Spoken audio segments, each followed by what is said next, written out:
Hello दोस्तों, this is Manish Saini. तो आज हम बात करेंगे यहाँ पर करंट अफेयर के बारे में और बात करेंगे मई 2025 तक का करंट अफेयर हम यहाँ पर डिस्कस करेंगे पूरे इस वीक का। तो एग्जाम के लिए काफ़ी महत्वपूर्ण यहाँ पर ये सेशन होने वाला है। अगर आप इस चैनल पर नए हैं तो प्लीज़ सब्सक्राइब करें, अपने दोस्तों के साथ शेयर करें। आप शेयर करते हैं, सब्सक्राइब करते हैं तो हम भी यहाँ पर मोटिवेट होते हैं। You can also join us on Telegram पर जो हमारा चैनल है वो अभ्यास अकेडमी के नाम से ही है। इसका लिंक आपको नीचे मिल जाएगा, आप वहाँ से भी जो है हमको ज्वाइन कर सकते हैं। ठीक है, एग्जाम के लिए काफ़ी महत्वपूर्ण सेशन वहाँ पर भी चलते रहते हैं। तो बात करेंगे आज हमारे पास जो पहला करंट अफेयर है वो है यहाँ पर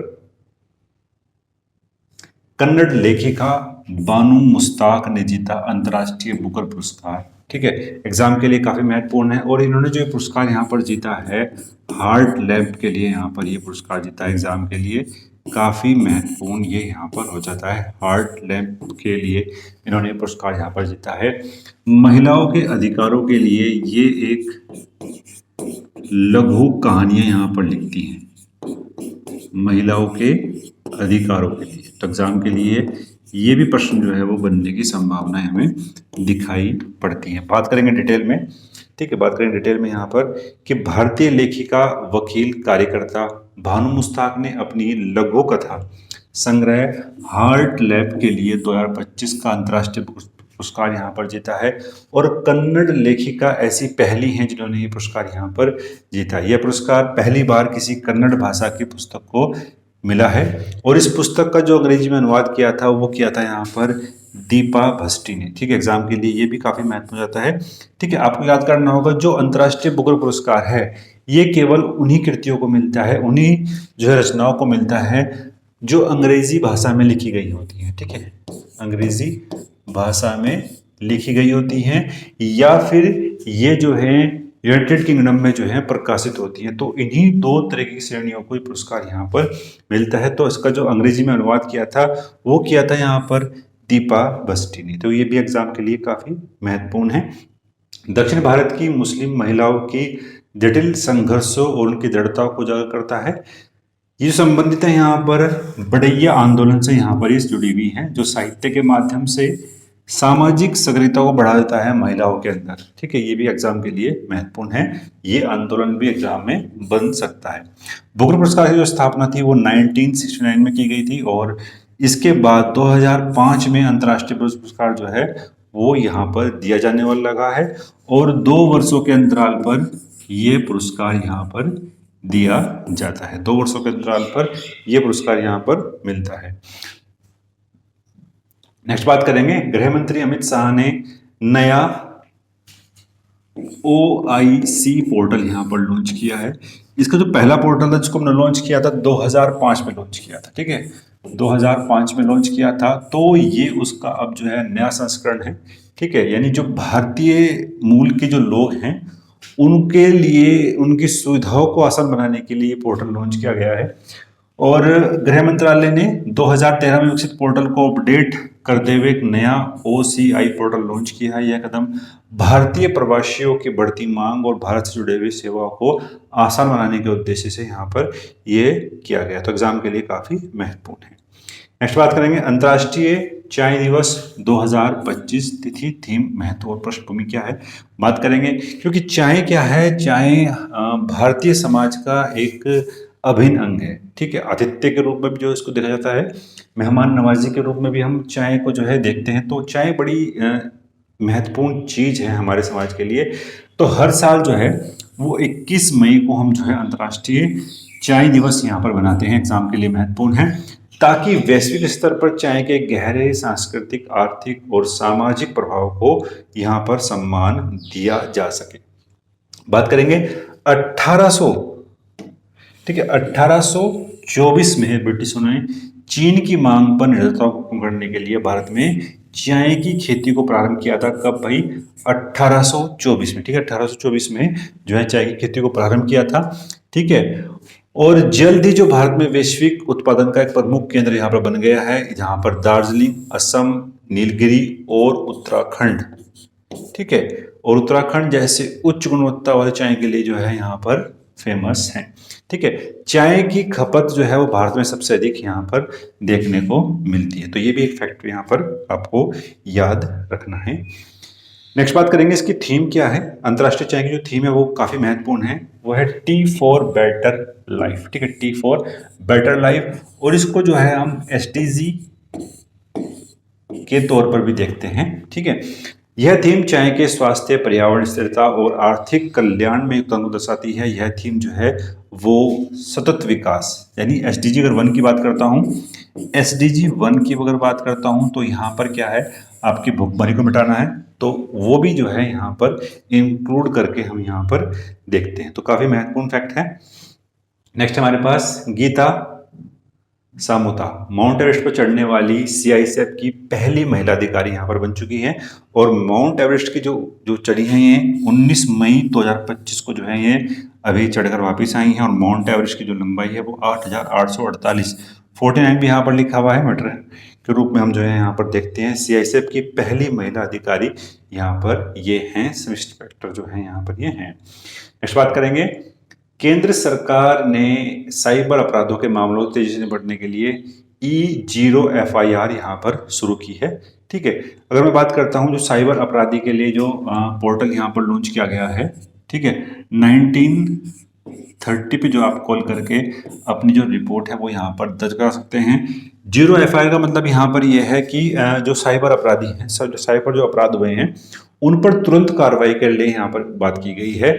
जो यहाँ पर अभियुक्त है उसको 3 दिन के अंदर जो है 3 दिन के अंदर अपने नजदीकी थाने में जाकर उसको जो है फाइल भी कराना होगा यहाँ पर अपनी FIR को। ठीक है, साइबर अपराध से मुकाबले की दिशा में एक अहम कदम यहाँ पर उठाते हुए गृह मंत्रालय ने E0 FIR नामक एक नई पहल शुरू की है, और यह पहल भारतीय साइबर अपराध समन्वय केंद्र के तहत यहाँ पर चलाई गई है। एग्जाम के लिए महत्वपूर्ण फैक्ट है।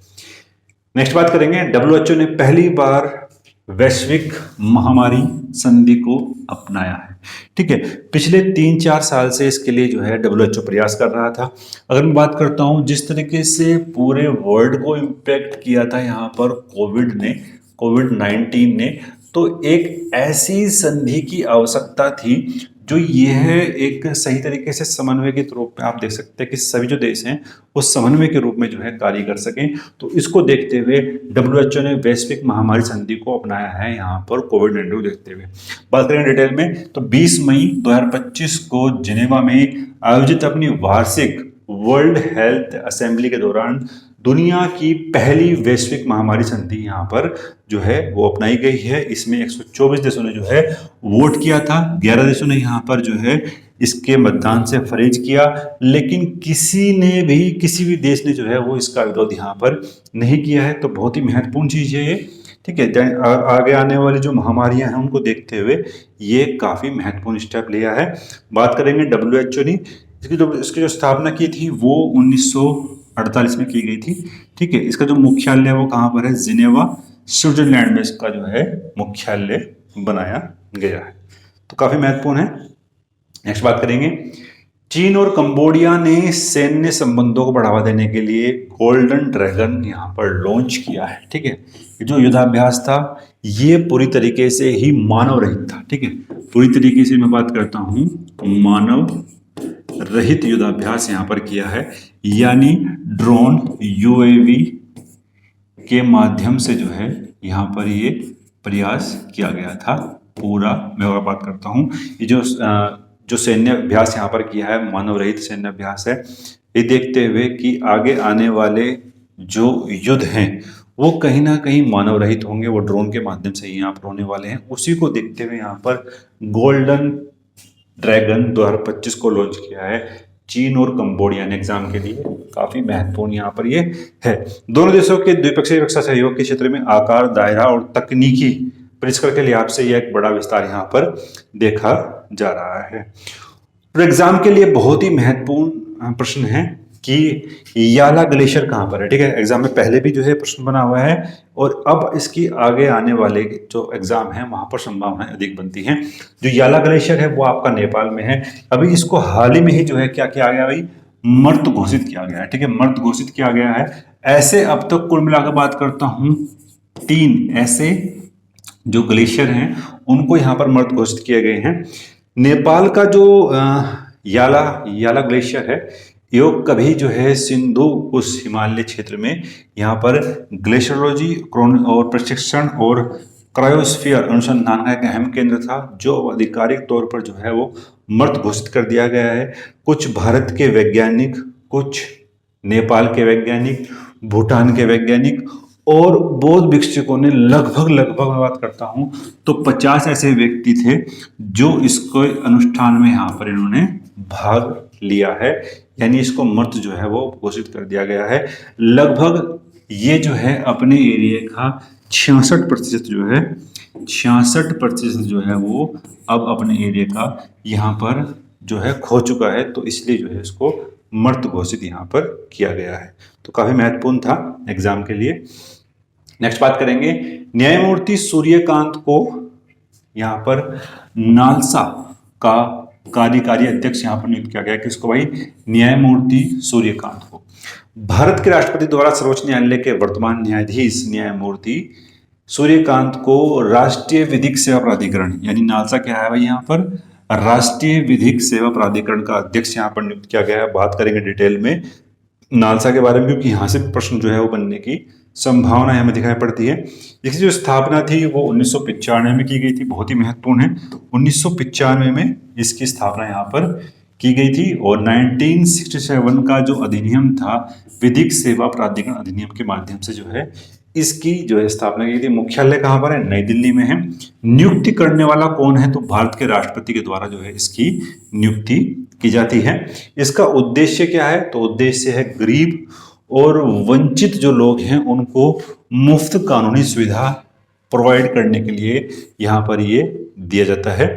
जो गतिविधियां हैं, लोक अदालतें हैं, कानूनी जागरूकता है, अभियान है, विधिक सहायता शिविर को आयोजित करना है और भारत के संविधान का जो अनुच्छेद है यहाँ पर 39A जिसमें समान न्याय सुनिश्चित करने की बात की गई है, जो हमारा कहाँ पर है?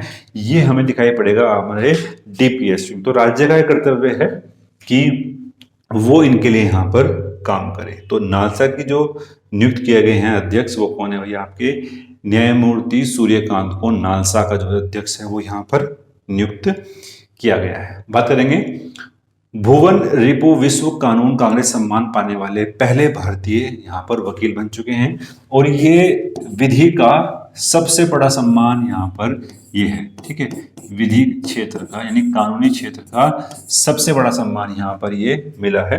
बात करेंगे डिटेल में। ठीक है, विश्व विधि संघ द्वारा मेडल ऑफ ऑनर से सम्मानित किया जाने वाला पुरस्कार है।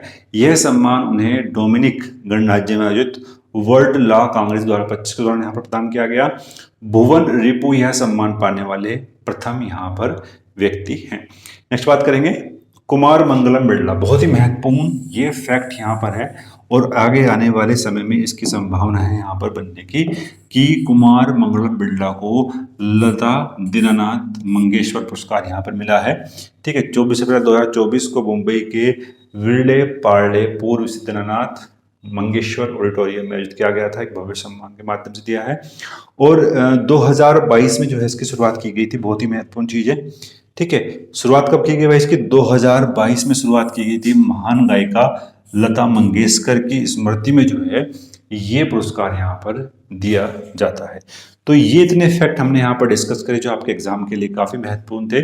तो अगर आपने चैनल को सब्सक्राइब नहीं किया है तो प्लीज सब्सक्राइब करें, दोस्तों के साथ शेयर करें। मिलते हैं नेक्स्ट वीडियो में। धन्यवाद। जय हिंद।